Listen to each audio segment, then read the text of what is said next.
নমস্কাৰ, মই ৰঞ্জন চৌধুৰী। বিকশিত অসম, বিকশিত ভাৰত, এতিয়া বিকশিত অসম।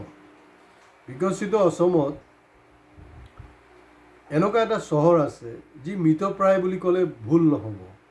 কিন্তু যেতিয়া বিকশিত অসম নাছিলে তেতিয়া কিন্তু একেবাৰে ব্ৰিটিছ পিৰিয়ডৰ পৰা এই চহৰখনৰ নাম কিন্তু এটা শিল্পনগৰী হিচাপে জানিছিলে মানুহে।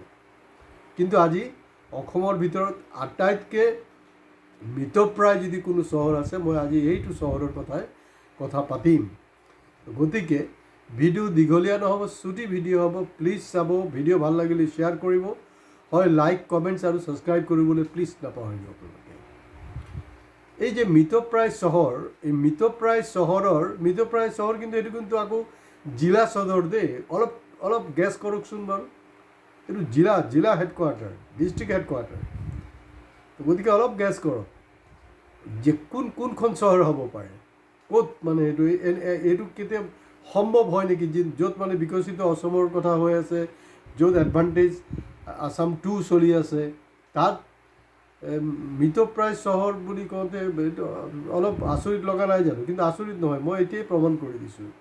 যিখন চহৰৰ সপ্তাহত ধৰি লওক 4 পৰা 5 দিন, মই এটা এভাৰেজ কৈ আছোঁ, 4 পৰা 5 দিন ৰাতিপুৱা 5টা বজাৰ পৰা মোটামুটি কাৰেণ্ট নাথাকে। আৰু মানে যোনটো সময়ত মানে আমাৰ স্কুল কলেজৰ ল'ৰা ছোৱালীৰ কাৰণে ইম্পৰ্টেণ্ট, বা মানে অফিচ আদালতত যোৱা যিবিলাক কৰ্মচাৰী আছে তেওঁলোকৰ কাৰণে ইম্পৰ্টেণ্ট, এইটো এটা প্ৰাইম টাইম। মানে ঘৰৰ যে আমাৰ বাইদেউগৰাকী আছে, গৃহিণীগৰাকী আছে, তেওঁৰ কাৰণে বহুত, কাৰণ গোটেই পৰিয়ালটোক কেনেকৈ ল'ৰা ছোৱালীক যোগাৰ কৰি দিব, তেওঁৰ স্বামীক কেনেকৈ ব্যৱস্থা ৰেডি চেডি কৰি পঠিয়াব, সেইটো কাৰণে আপোনালোকে দেখিছে আমাৰ বাইদেউ, আমাৰ মহিলাসকল কিন্তু ব্যস্ত থাকে। কিন্তু সেইখন চহৰত ৰাতিপুৱা 5টা বা 6টাৰ পৰা 10টা 11টালৈকে কিন্তু কাৰেণ্ট নাথাকে। এইটো সঘনাই হৈ আছে, এইটো নতুন কথা নহয়। আৰু সেইখন চহৰত কোনো কথা নাই বতৰা নাই, মানে পটককৈ মানে ঘণ্টাৰ পিছত ঘণ্টা আপোনাৰ কাৰেণ্ট নাথাকে। যিখন চহৰত ৰাস্তা পদূলি নামতে আছে, আচলতে নাই বুলি ক'ব পাৰে।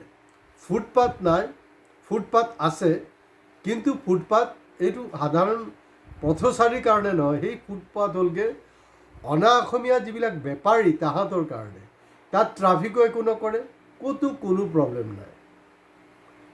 আপোনালোকে নিশ্চয় এতিয়ালৈকে ট্ৰেছ কৰিব পাৰিছে, হয় আপোনালোকে ঠিকেই ধৰিছে। মই তিনিচুকীয়া চহৰৰ কথা কৈ আছোঁ। তিনিচুকীয়া এপ'ল' হস্পিটেল চাব, তিনিচুকীয়া এপ'ল' হস্পিটেলৰ যোনটো আপোনাৰ আছে,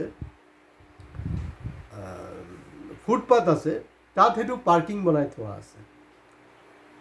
থানা চাৰিআলিত, য'ত মানে একদম একেবাৰে ওচৰত ট্ৰাফিক পইণ্ট, য'ত একেবাৰে ওচৰত মানে পুলিচ ষ্টেচন, এই যে ৰংঘৰ মাৰ্কেট বা ৰংঘৰ চিনেমা হল যোনটো আছিল, এই যে মাৰ্কেট হ'ল এতিয়া ৰংঘৰ কমপ্লেক্স, তাত চাব যোনটো ফুটপাথৰ ওপৰত পাৰ্কিং হৈ আছে, আৰামত চলি আছে চব। চিন্তা কৰকচোন কেনেকুৱা কথা ইয়াত হ'ব পাৰিছে, আৰু কোনো হেৰি নাই। আৰু চিফ ছেক্ৰেটাৰী আছিলে, মোৰ যদি ভুল নহয়, মিষ্টাৰ ভানু, তৰুণ গগৈ পিৰিয়ডত তেওঁ বহুত ডাঙৰ কাম কৰি দেখুৱাইছে।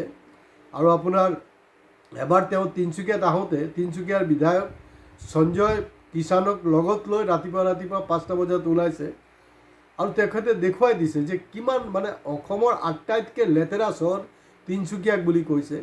আৰু তিনিচুকীয়াক যিজন বিধায়ক, তেওঁৰ ৰংটো বাৰু ইমান চফা নহয়, কিন্তু দাঁতকেইটা একদম চিকচিকাই থাকে, চাব ইমান হাঁহিব নহয়। বহুত দূৰৰ পৰা আপুনি একদম চেহাৰটো হয়তো দেখা নাপাবও পাৰে, কিন্তু তাত দাঁতটো চিকচিকাই আছে নহয়, সেইটো আপুনি চাব।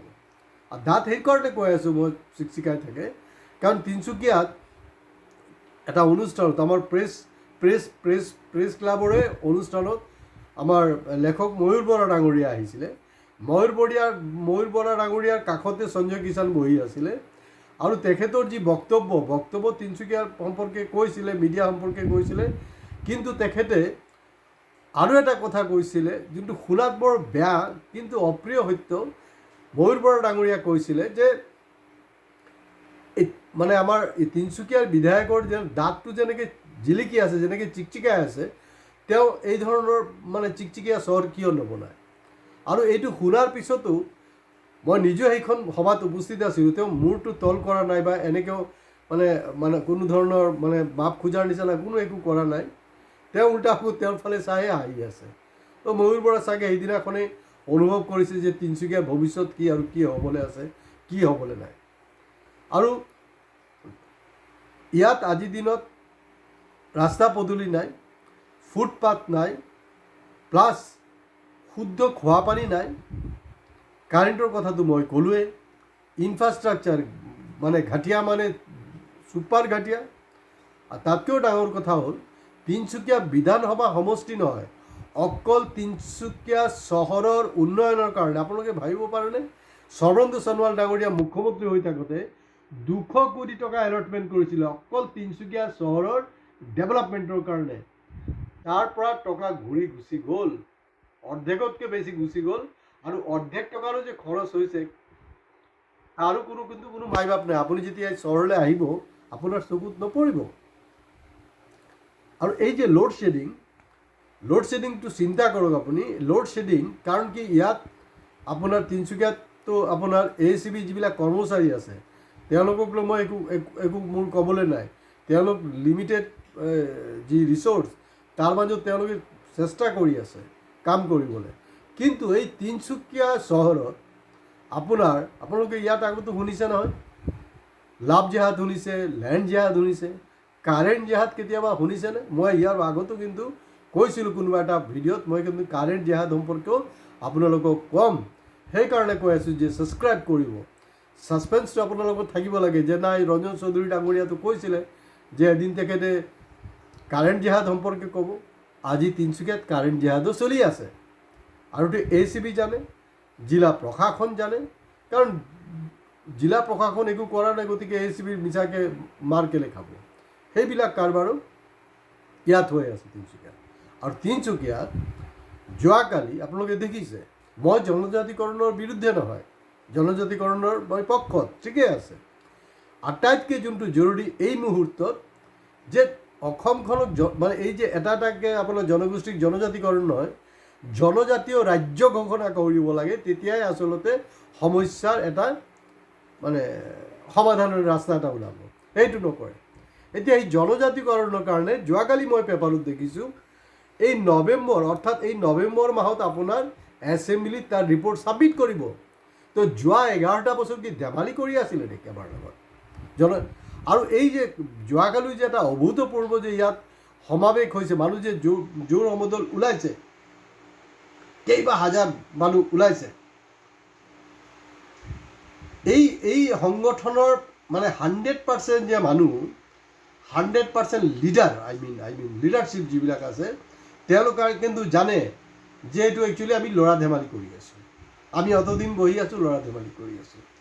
আৰু 80% যিসকল তাত অংশগ্ৰহণ কৰিছে, 80% মানুহ জানে কিন্তু এইটো এটা ধেমালি হৈ আছে আচলতে। অকল 20% মানুহ নিৰীহ, একেবাৰে নিৰীহ, দে আৰ ইন'চেণ্ট। তেওঁলোকে নাজানে একচুৱেলি কি হৈ আছে, তেওঁলোকে স্বতঃস্ফূৰ্তভাৱে আন্তৰিকভাৱে ওলাইছে। আৰু এফালে কিবা এটা জনগোষ্ঠীয় সংগঠনে জনজাতিকৰণত দাবী কৰি আছে, আৰু আনফালেদি এই সময়ছোৱাতেই আপোনাৰ কেবিনেট মিনিষ্টাৰক মাতি এটা অনুষ্ঠানত বিশেষ সন্মানেৰে সন্মানিত কৰাৰো ব্যৱস্থা হৈ আছে। তো গতিকে এইটো এটা ভাগ্যৱান নহয় নেকি? কংগ্ৰেছৰ আমলত প্ৰিপেইড নাছিলে, এতিয়া প্ৰিপেইড মানে আপুনি কাৰেণ্ট দিবলৈ মোক বাধ্য। আপুনি যদি মই বিল পে'মেণ্ট কৰা নাই, আপুনি মোৰ পইচা লাইন কাটি দিব, সেইটোৱে কথা। কংগ্ৰেছৰ সময়ত তিনিচুকীয়া চহৰত দেখা গৈছে ACBৰ গৈ ধুমধাম ভাঙচুৰ হৈছে। তেতিয়া কিন্তু ইমান বেছি কাৰেণ্ট যোৱা নাছিলে, কাৰেণ্টে ইমান বেছি জ্বলা কোলা খোৱা নাছিলে। কিন্তু তিনিচুকীয়াত ইমান দল সংগঠন থকা স্বত্বেও, আৰু তিনিচুকীয়া সেইকাৰণে মই বাৰেপতি কৈ আছোঁ, এইটো অসম বা ইণ্ডিয়া নহয়, গোটেই ৱৰ্ল্ডত কোনো এখন জিলা নাই, কোনো এখন দেশৰ কোনো এখন জিলা নাই, কোনো এখন ৰাজ্যৰ কোনো জিলা নাই যে ইমান বেছি সংগঠন আছে। এয়া কিন্তু অকল গ্ৰীনিজ ৰেকৰ্ড হ'ল যে তিনিচুকীয়াত আছে। তিনিচুকীয়াত 30,000 40,000 জোৰ সমদল ওলাব পাৰে মানুহ, কিন্তু যোনটো আমাৰ বেচিক নিড, বেচিক নিডৰ কাৰণে কিন্তু ইয়াত মানুহ নোলায়। তো সেইবিলাক কি আমাৰ হেৰি নহয় নেকি? যোনটো আমাৰ বেচিক ৰাইটছ সেইটো মই এতিয়ালৈকে এচিভ কৰিব পৰা নাই, তো আমি জনজাতিকৰণ দি কি কৰিম? বেচিক এতিয়া জীয়াই থকাৰ কাৰণে আমাকতো লাগিব নহয় এই বস্তুবিলাক, বেচিক ৰাইটছটো দিয়া হোৱা নাই। সেইকাৰণে মই যোৱাকালিৰ এপিছডতো কিন্তু কৈছোঁ, নেপালৰ যে ঘটনা সেইটো আপোনালোক কোনোবাই যদি চোৱা নাই চাব। নেপালৰ ঘটনা, নেপালৰ আন্দোলনৰ লগত অসমৰ যি সংগঠনে কৰি আছে ডিফাৰেঞ্চটো কি? ইয়াত চাব, তিনিচুকীয়াত যেতিয়া দল সংগঠন মানে প্ৰতিবাদী হেৰি কৰে, তেওঁলোক চাব যে একদম মানে পুলিচে আপোনাক ভালকৈ ৱেল প্ৰটেক্টেড কৰি লৈ যায়, কোনো ধৰণৰ প্ৰব্লেম নহয়।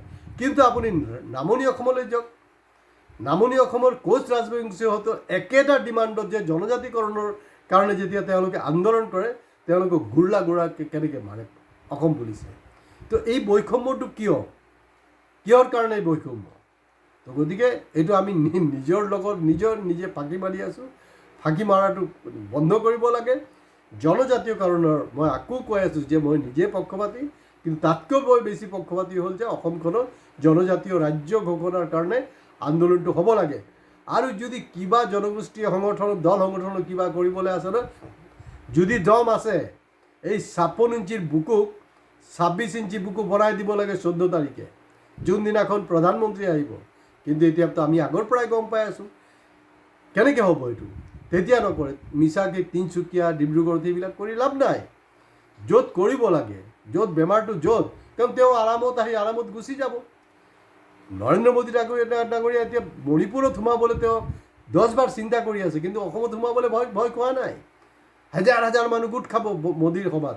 আপোনালোকে চাব সেইদিনাখন মণিপুৰৰ আন্দোলন আৰু অসমৰ আন্দোলনৰ ডিফাৰেঞ্চ কি? কালিতো মই ক'লোঁ 14 তাৰিখ আহি পোৱাই নাই। মই আগতীয়াকৈ ভৱিষ্যতবাণী কৰি আছোঁ যে 13 তাৰিখে মণিপুৰত কি হ'ব আৰু 14 তাৰিখে অসমত কি হ'ব। এই যে ইমান দল সংগঠন, তাত কিন্তু ইমান দল সংগঠন নাই, খালি 2টা সম্প্ৰদায় কাম কৰি আছে তাত, কুকি আৰু মেইতি। তো তাহাঁতৰ লগত আমাৰ ডিফাৰেঞ্চ কি সেইটো বুজা উচিত। তো গতিকে মই নাভাবোঁ যে মই যোনটো কৈ আছোঁ যে মৃতপ্ৰায় নহয়, আচলতে অসমৰ মৃত চহৰ তিনিচুকীয়া। তো গতিকে আজি ইয়াতে শেষ কৰিছোঁ। ভিডিঅ' ভাল বেয়া যিয়ে লাগে আপোনালোকে শ্বেয়াৰ কৰিব দেই, শ্বেয়াৰ কৰিব। কাৰণ যদি কোনোবা বেয়া লাগিছে সেইটো কমেণ্ট বক্সত কমেণ্ট কৰিব, আৰু ভাল লাগিলে সেইটো আৰু বেছি শ্বেয়াৰ হ'ব। হয়, নিশ্চয় আপোনালোকে ছাবস্ক্ৰাইব কৰিবলৈ নাপাহৰিব। আৰু এই যে গদি মিডিয়া আছে আৰু আমাৰ যে কিছুমান পৰ্টেল আছে, তিনিচুকীয়া হয় বা অসমৰ চুকে কোণে যিবিলাক পৰ্টেল আছে, এই ধৰণৰ কেটাগৰিকেলি কিন্তু কথা ক'বলৈ তাহাঁতৰ সাহস নাই, যোনটো মই কৰিব দেখাই আছোঁ। আজি ইয়াতে শেষ কৰিছোঁ। নমস্কাৰ।